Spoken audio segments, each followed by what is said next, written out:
The first rule in investment is don't lose.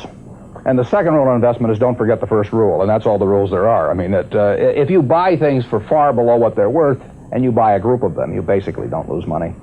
Warren, what do you consider the most important quality for an investment manager? It's a temperamental quality, not an intellectual quality. You don't need tons of IQ in this business. I mean, you have to have enough IQ to get from here to downtown Omaha, but you do not have to be able to play three-dimensional chess or be in the top leagues in terms of bridge playing or something of the sort. You need a stable personality. You need a temperament that neither derives great pleasure from being with the crowd or against the crowd. Because this is not a business where you take polls, it's a business where you think. And Ben Graham would say that you're not right or wrong because 1,000 people agree with you. And you're not right or wrong because 1,000 people disagree with you. You're right because your facts and your reasoning are right. Warren, what do you do that's different than 90% of the money managers who are in the market? Certainly most of the professional investors focus on what the stock is likely to do in the next year or two, and they have all kinds of arcane methods of approaching that, but they do not really think of themselves as owning a piece of a business. The real test of whether you're investing from a value standpoint or not is whether you care whether the stock market is open tomorrow. If you're making a good investment in a security, it shouldn't bother you if they close down the stock market for 5 years. All the ticker tells me is the price. Yeah. And I can look at the price occasionally to see whether the price is outlandishly cheap or outlandishly high. But prices don't tell me anything about a business. Business figures themselves tell me something about a business, but the price of a stock doesn't tell me anything about a business. I would rather value a stock or a business first and not even know the price, so that I'm not influenced by the price in establishing my valuation, and then look at the price later to see whether it's way out of line with what my value is. So Buffett chose to stay in this world, Omaha, Nebraska, where corn grows just minutes from downtown. Now, Omaha is a nice town, but nobody claims it's a world financial center. Here, the only thundering herd is actually on 4 feet. Don't you find Omaha a little bit off the beaten track for the investment world? Well, believe it or not, we get mail here, and we get periodicals, and we get all the facts needed to make decisions. And unlike Wall Street, you'll notice we don't have 50 people coming up and whispering in our ear that we should be doing this or that this afternoon. You appreciate the lack of stimulation here? I like the lack of stimulation. We get facts, not stimulation here. That's terrific. How can you stay away from Wall Street? Well, if I were in Wall Street, I'd probably be a lot poorer.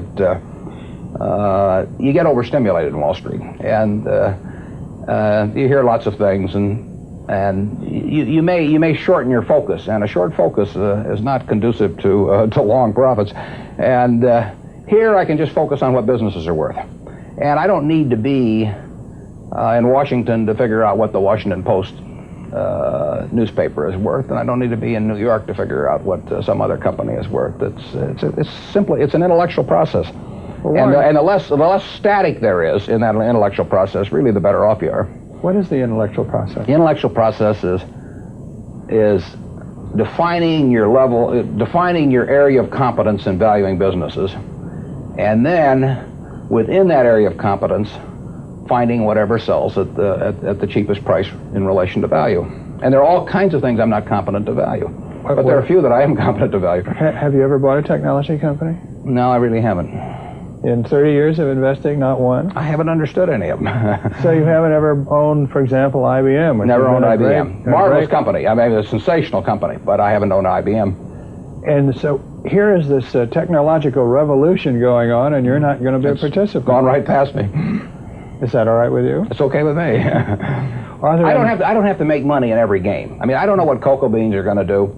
There are all kinds of things I don't know about, and that may be too bad, but why should I know all about them? I haven't worked that hard on them. In the securities business, you literally every day have thousands of the major American corporations offered to you at a price that changes daily, and you don't have to make any decisions. You have to make nothing is forced upon you. So there are no called strikes in the business. The pitcher just stands there and throws balls at you.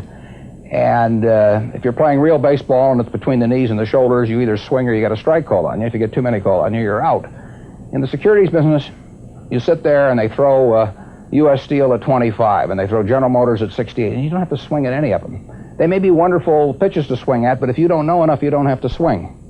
And you can sit there and watch thousands of pitches, and finally you get one right there where you want it, something that you understand, and then you swing. And so you might not swing for 6 months. You might not swing for 2 years. Isn't that boring? It would bore most people, and certainly boredom is a problem with most professional money managers. If they try to sit out an inning or two, not only do they get somewhat antsy, but their clients start yelling, "Swing, you bum!" From the stands, and that's very tough for people to do. Warren, your approach seems so simple. Why doesn't everybody do it? Well, I think partly because it is so simple. That the academics, for example, focus on all kinds of variables. Partly because by academics you mean professors of right, finance? Yeah, the data's there. In business school? Sure, and the data's there. So they focus on whether if you buy stocks on Tuesday and sell them on Friday, you're better off, or if you buy them in election years and sell them in other years, you're better off, or if you buy small companies. There are all these variables because the data are there, and they've learned how to manipulate data. And as a friend of mine says, to a man with a hammer, everything looks like a nail. And once you have these skills, you just are dying to utilize them in some way, but they aren't important. If I were being asked to participate in a business opportunity, would it make any difference to me whether I bought it on a Tuesday or a Saturday or an election year or something? It's not what a businessman thinks about in buying businesses. So why think about it when buying stocks? Because stocks are just pieces of businesses.